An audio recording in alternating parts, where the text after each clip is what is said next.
Since the 2015 draft, NFL teams have taken 12 running backs in the first round. We're going to take a look at how those decisions turned out and what they could have taken instead. See you after the jump.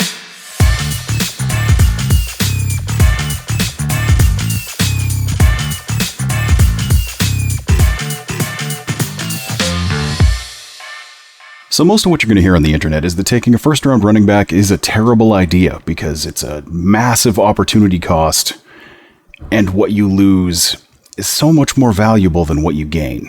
But I'm going to say some things today that kind of might lead you to question that unless you're dogmatically inclined. In 2015, the Rams took running back Todd Gurley near the top of the first round. Really high pick. Obviously a terrible mistake. The franchise has never recovered. They have only been to 2 Super Bowls since they made that choice.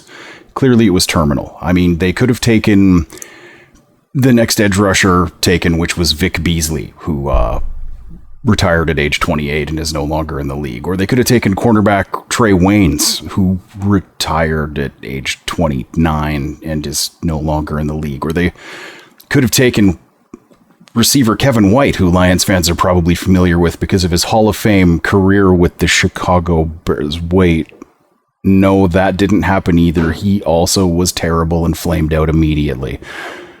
The only player at a position of value taken after Todd Gurley who didn't suck, like if you're looking at just the next guy who went and the guy that they probably would have taken if they hadn't taken him and they had chosen a position of value instead, is offensive tackle Andrews Peat, who's still in the league. The next quarterback taken was Garrett Grayson, who actually never made an active roster for a team. The next running back taken, however, was a fellow first-round pick Melvin Gordon, but he was taken significantly later in the round, which resets a bunch of these things. So, I mean, let's see how that turned out. Melvin Gordon was one of the best running backs in the league for a few years. He is probably done this year. Oh, Todd Gurley, well, by the way, had horrifying knee injuries in case you weren't paying attention to the league in the last, 6-7 years. He's retired. Melvin Gordon probably also retired. He actually got a Super Bowl ring last year as a member of the Kansas City Chiefs. You probably didn't know that. He was on the practice squad. That's where his career had ended up. He was very productive right up until about 2-3 years ago, at which point he kind of fell off a cliff, as running backs do. It's what we expect.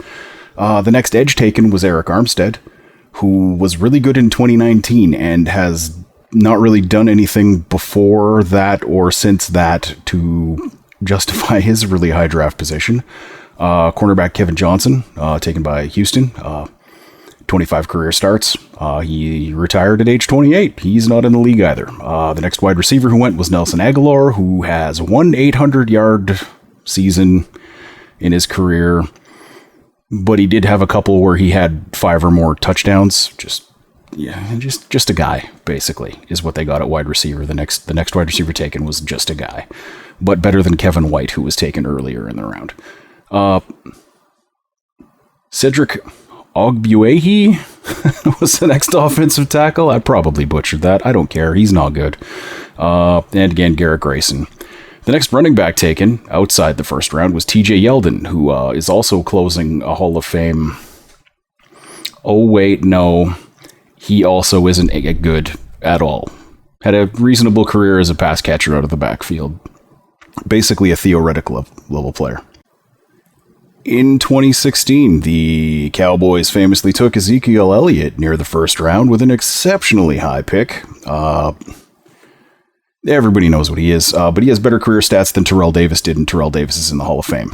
So if you think the Cowboys regretted that pick, you're wrong. You're just wrong. They went from 4th in their division to 1st in their division the year they made that pick, and Ezekiel Elliott's performance was a significant part of the reason why. But what could they have had instead? This is one where we can actually have a debate on this one. DeForest Buckner, 2 Pro Bowls and an All-Pro at edge. You'd like to have that guy in your franchise. Jalen Ramsey, who many Lions fans wanted this year, myself included. He's best DB in the league for several years. Yeah, that's a guy you'd probably want to pick. Wide receiver. The next year, 2 running backs were taken high. First one, Leonard Fournette. 2 exceptionally good seasons. Surprisingly good receiver for a big running back. Like he's a 70 catch a year guy, which doesn't seem super intuitive, but basically he's a wrecking ball when you get him into the secondary. He was just on a lot of Jacksonville teams that could not get him into the secondary. If you think the Jaguars regretted Leonard Fournette being picked, they won 12 games one year with Blake Bortles as their quarterback. And yes, the defense did earn the name Saxonville. Very good defense. But every point they scored was on the back of this player, not their quarterback, not their receivers. He basically got that horrible franchise a good enough offense to get to the playoffs. The next edge taken was Derek Barnett of the Eagles. 6.5 sacks is his career high. Really all I need to say about that, I think. Cornerback, Marshawn Lattimore. He's been to 3 Pro Bowls. You'd probably want that guy on your team. Wide receiver, Corey Davis. The definition of wide receiver 2. Has never hit 1,000 yards. Never 6 touchdowns in a season. For some reason was picked in the top 10. And then signed a massive free agent contract with the Jets. It's never made any sense why anyone would give him that contract or draft him that high. He's one of those guys where they called him the next Calvin Johnson, and then he came and ran like a 4.55 or something like that, and still got drafted like he was the next Calvin Johnson for some reason. The next offensive tackle taken was Garrett Bowles. He's all right. He's fine. Starting offensive tackle. Go team. The next quarterback taken was Patrick Mahomes, which... when I say things like, you don't skip on great because you got good, this is the kind of thing I'm talking about. They did not go after Patrick Mahomes or Deshaun Watson because they already had Blake Bortles. It's called a mistake. The other running back taken that year is Christian McCaffrey. Still taken before Derek Barnett, who was still with the Eagles, like he was on the Super Bowl team. He's not a bad player. He just isn't what you expect when you draft a pass rusher in the first round. Lattimore, still the next corner off the board. But the next wide receiver taken was, Bengals standout John Ross, who's still on the team, right? For their run to the Super Bowl, they didn't have to find 3 other starting receivers after blowing a pick on a guy who runs fast. Oh, wait, they did. Not so great. Bowles is still the next offensive tackle. Mahomes is still the next quarterback. Dalvin Cook is the next running back taken. This is one where it's like, yeah, that was a pretty loaded draft at running back. Maybe you could have pumped the brakes a little bit on that whole Fournette or McCaffrey thing and still ended up with a really, really ridiculously good player. But they didn't. Those players were chosen. The following year was the Saquon Barkley draft, in which actually 3 running backs were chosen in the first round, which is the highest number on this list. And it was too high, which we'll get to later. Saquon Barkley. Next edge taken, Bradley Chubb. Defensive Rookie of the Year. That's when he peaked. He's made a couple Pro Bowls. He's kind of a low event guy. He makes tackles in the run game. He's all right as a pass rusher. Nothing you write home about, but he's signing big contracts because edges do that, and he's good enough to get those. Denzel Ward was the next corner taken. You'd want that. He's a 2-3 interception a year guy. He's made a couple Pro Bowls. He's a good player. DJ Moore, famously now a Chicago Bear because of the trade down that they did. 3 out of 5 of his seasons have been 1,000 yards with absolute garbage at quarterback down in Carolina. So you'd probably like to have that guy on your team too. Mike McGlinchey was the next offensive tackle taken after Barkley. He's a good player. Not great. Good. The quarterback taken immediately after Barkley was Sam Darnold. But you got to take a quarterback when you need one. You gotta. Next running back taken was Rashad Penny, the Seahawks, still in the first round. So we're going to do his list too. The next edge taken was Tyquan Lewis. Great positional value. He's been bad and hurt all the time. But like I said, when he actually plays, he's still not very good. The next corner taken was Mike Hughes, who Lions fans are familiar with because he played for Detroit last year and isn't playing for Detroit this year. He was so amazing that the Lions signed 2 corners and also drafted a slot player rather than bring Mike Hughes back. But the Seahawks definitely should have drafted Mike Hughes instead of Rashad Penny. Just positional value. It's all that matters. Cortland Sutton had a great 2019. It's been okay since. Like, they haven't had a good quarterback situation, so it's kind of hard to lay any of that on him. But he hasn't exactly lit the world on fire either. He's been good. Like, he's one of those, like, he is a starting receiver in the NFL. And, like, when I say starting receiver, I mean he's a wide receiver 1/2. We're not really sure. Hopefully, we'll find out this year. The next offensive tackle taken is Brian O'Neill, who is a good offensive tackle. The quarterback taken after Rashad Penny was Lamar Jackson, who is an NFL MVP. And a guy you'd like to have on your team. Definitely better than Russell Wilson. The next running back taken was Sony Michel, who was also taken in the first round. And this is, kids, I am not saying that more running backs should go in the first round. That is not what I'm saying at all, because this is an example of a player who should absolutely not have gone in the first round under any circumstances.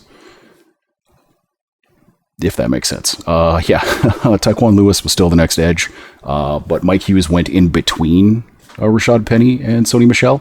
The next corner taken was DeAndre Baker, Josh Jackson. We'll get to DeAndre Baker later. Josh Jackson started 15 games for Green Bay. He's been on 4 teams since. He's out of the league at this point. Nobody wants him. Sutton was still the next wide receiver. O'Neal was still the next tackle. Jackson still the next quarterback. Kerryon Johnson is the next running back taken, and you'll see that the Lions taking the next guy is kind of a trend. But Kerryon Johnson was probably better than Sony Michel. Just got hurt. It's unfortunate. It happens. Running backs. 1 year later, Josh Jacobs just got franchise tagged. That's apparently what you do now. Montez Sweat was the next edge. Good, not great edge. Like 8-9 sack guy. Which again, that's a starter. That's a good starter. It's just not a great starter. But very good player. Next cornerback taken is the previously mentioned DeAndre Baker, who is not in the league. Who did he play for? Nobody cares. Not in the league. Next wide receiver was Marquise Brown, who's a good wide receiver 2 or 3. Tiny little guy, very fast.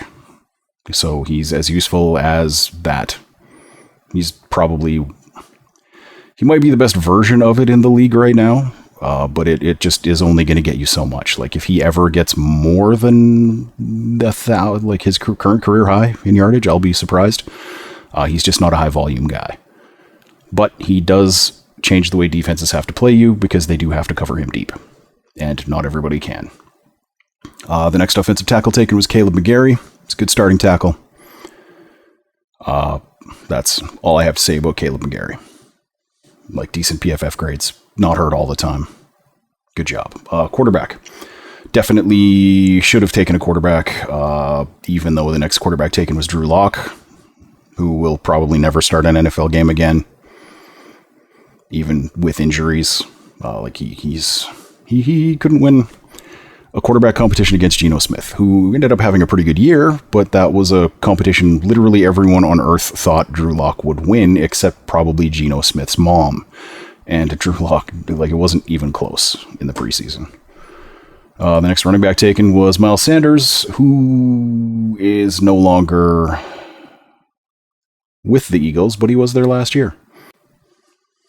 The next year, the Chiefs took Clyde Edwards-Helaire as the only running back in the first round of the draft. And he has not been bad. Like, he's been injured, which is what happens with running backs, and that's a lot of the argument against them. But I will say, the only 2 running backs that are not still in the league that were taken in the first round are those first 2 that I mentioned, who basically just recently aged out. Gurley had a catastrophic series of knee injuries, and Melvin Gordon just fell off a cliff when he got old.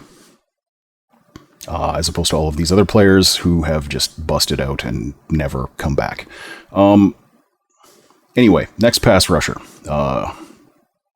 Perennial Pro Bowler Yetur Gross-Matos, who I actually did like coming out. He's, one of those like traits over production guys. But he has had 8.5 sacks in 3 years and is probably not long for this league. For next corner taken was Jalen Johnson of the Bears, who sucks. Sorry. Just not a good player. Next wide receiver was T. Higgins, which you'd probably like to have T. Higgins on your team, I think. He's a great wide receiver, too. Not a good one, but like probably the best one outside of maybe Miami. There's probably another team I'm missing that is a pretty good one, too, that you would compare to Higgins, but he's a top-tier wide receiver, too, in the league. Next offensive tackle was Ezra Cleveland. He's fine. Next quarterback taken was Jalen Hurts, which, to everyone's surprise, has turned into one of the best quarterbacks in the NFL. But quarterbacks outside of the first round do not typically do that. So you're not going to say, yeah, the Chiefs should have drafted Jalen Hurts. That's a revisionist history level we're not going to go to. The next running back, of course, that came off the board was DeAndre Swift, who has recently been picked up by... Kind of interesting that all of these highly picked running backs are being pooled by really good teams. Something I might get to later. And the next year, we had two. They were taken very close together, so the next guy off the board for Najee Harris and Travis Etienne, it's always the same guy, basically. So I'm just going to go through both of them together. Harris went to the Steelers. Etienne went to the Jaguars, who have shown up on this list twice now, having also drafted Leonard Fournette. Which is, of course, the reason that they didn't make the playoffs last year.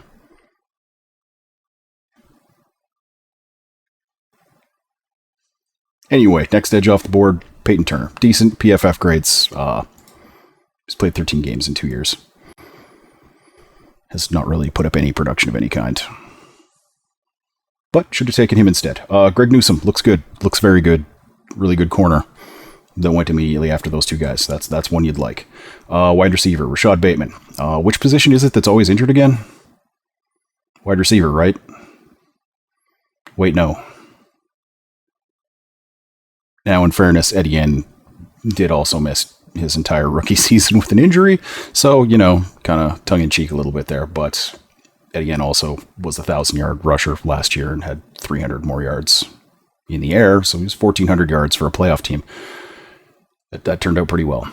Next offensive tackle was Tevin Jenkins. Bears stand out in their solid, amazing offensive line. Oh, wait, no, he played half of a season at left tackle. Then was moved to right guard. Not even left guard. They moved him to right guard, which is where he's playing for them now. Not a great career sign. That's all I'm going to say. And the next quarterback taken, most valuable position on the field, and the Steelers did need one to replace Ben Roethlisberger. Kyle Trask, who has basically a 0% chance of ever starting another game. The next running back taken was Javonte Williams, who was a good player for the Broncos. Has been injured, missed most of last year. See how he comes back. Yeah. So the next running back off the board has been relatively decent in most of these cases. But that doesn't devalue the player that was taken most. So in terms of positional value, what I think we can take from all of those player names I just mentioned is just that the thing to do in the draft is to take good players. If you take a corner instead of a running back, that's only a good choice if that corner doesn't suck. Mike Hughes was not worth a first-round pick at any point in his career. I don't think that's really debatable, if that makes sense. But again, neither was Sony Michel, so taking a running back isn't always a good idea, only if the running back is good, if that makes sense. Like, you'll always hear from people, well, if you got an average starting blah, blah, blah, blah, blah, blah, blah, blah.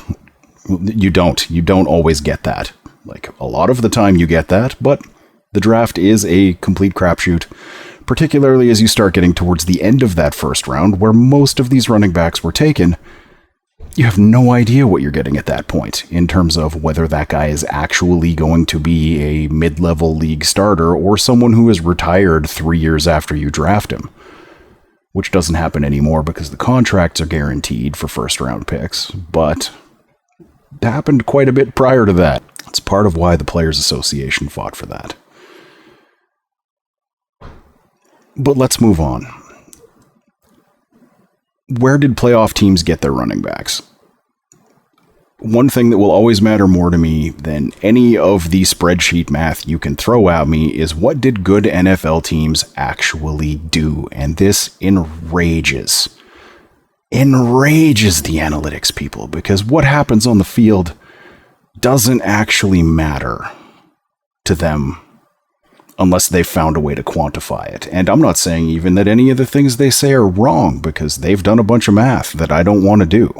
What I'm saying is there are things about the game that they haven't figured out a way to quantify, and this is very obviously one of them, because where did these Super Bowl champions get their highest rated running back? They drafted him in the first round, which is a terrible mistake, and no one should ever do it because you can't possibly win a game. Let's look at where did the Eagles get theirs? In the last 5 years, they've drafted a running back in the second round, and they just signed former first-round pick Rashad Penny to a free agent contract and also loaded up with DeAndre Swift. You're telling me they don't care about running backs? Not sure what you're looking at there, because they've spent high picks and also brought in veteran players. It just doesn't track. How about the Bengals? They haven't really drafted anybody high. In the last 5 years, they've drafted 3 running backs, 5th round, 6th round. But that's because they already have second-round pick Joe Mixon on their team and haven't really needed to pick up that, high-volume guy that you usually get at the top of the draft. So they have a second-round pick on their roster. How about the Bills? Another paragon of team building. A second and 2 threes is what they've spent in the last 5 years. So they have spent a lot of draft capital on this position, but not a 1. Not that magical first-round pick that's always spectacular and should only be spent on a high-value position, which, as we've covered, doesn't always get you a good player. How about the Eagles? I already did them. Next, we got the 49ers, who, despite being a team that runs an offensive system that typically finds day 3 guys, they have spent 2 day 2 picks at the running back position, and then also traded a boatload of draft capital for Christian McCaffrey. So again, you're telling me a team that was in the NFC Championship game last year values this position extremely highly, but the Lions shouldn't. Okay, cool. The Vikings, again, Dalvin Cook. Haven't really had to spend a lot of draft capital, but they've still spent, in the last 5 years, 3 picks, a 3rd, a 4th, and a 5th, just to bolster the position. But it isn't a position that matters to them at all. The Cowboys, Ezekiel Elliott was on the team last year. They made the playoffs, despite that horrifying fact. And he did have a giant cap hit last year and was nowhere near worth that, but he'll end up somewhere in the league this year, and he'll be a productive player for that team. He's still a good player. He's just not worth the $20 million or whatever it was that his cap hit was going to be. How about the Ravens? Playoff team. Second round pick, J.K. Dobbins, 2020. Also spent a 4th recently, which that's kind of a nothing pick. But again, second round pick, but it's not a first, so it's okay. How about the Chargers? Well, they drafted Melvin Gordon and made the playoffs a bunch of times with Melvin Gordon on their team. Dolphins. In the last 5 years, they have drafted 5 running backs, but 4 of them have been 7th round picks, and one of them is a 3rd. That's probably why they had to go get some help at that position this year. With Devin Achane, who is very fast, which is what the Miami Dolphins do. And you can get very fast, just usually not very fast and also very good later in the draft. The Jaguars, we already covered them. Travis Etienne, they also drafted Fournette and made the playoffs shortly thereafter. Obviously, that was a death knell to that franchise, having spent a first-round pick on a running back. Terrible mistake. I would posit that it was one of the few things that 1 year, one-and-done regime did that was actually good for the team, because Etienne is a very good player.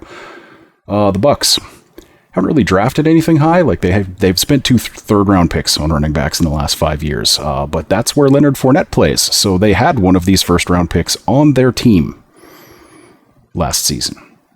The Seahawks, obviously drafting Rashad Penny was terminal to any chances they ever had of being good again. Definitely not favored to win their division this year, despite having spent a first-round pick on a running back recently.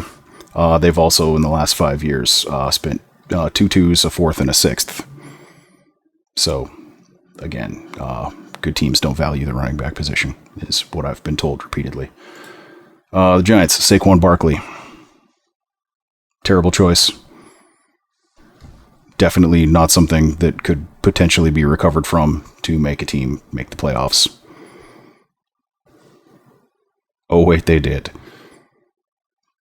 So, that's where we're at. So, of the teams that made the playoffs, 5 of them had first-round picks that they chose out of the 14 teams. Another one had a second-round pick that they chose. Another one had a first-round pick that they traded for. Actually, as far as second-round picks go, there were 3 playoff teams whose top-tier running back was a second-round pick that they chose. So, it wasn't a first, but it was a very high draft pick that they used to bolster that position. Then, like I said, CMC, they traded multiple relatively high picks to get him. The Chargers, they drafted Gordon. Hooray for them. Leonard Fournette was on the Bucs last year. That's where he ended up. So, of the teams that made the playoffs last season, there were 2 that didn't have a running back who had been drafted by somebody in the first or second round. Then the vast majority of those were players that they themselves drafted in the first or second round at the running back position. So if you are going to tell me that much of a majority of the teams that made the playoffs in the NFL last year have these players on their team, but it is a terrible mistake for the Detroit Lions to take a player of this caliber at that position on their team, I'm just going to tell you to shut up. And I'm not even going to be nice about it, because you're just saying dumb things. Have a great day. Spicy. That's from my Twitter peeps.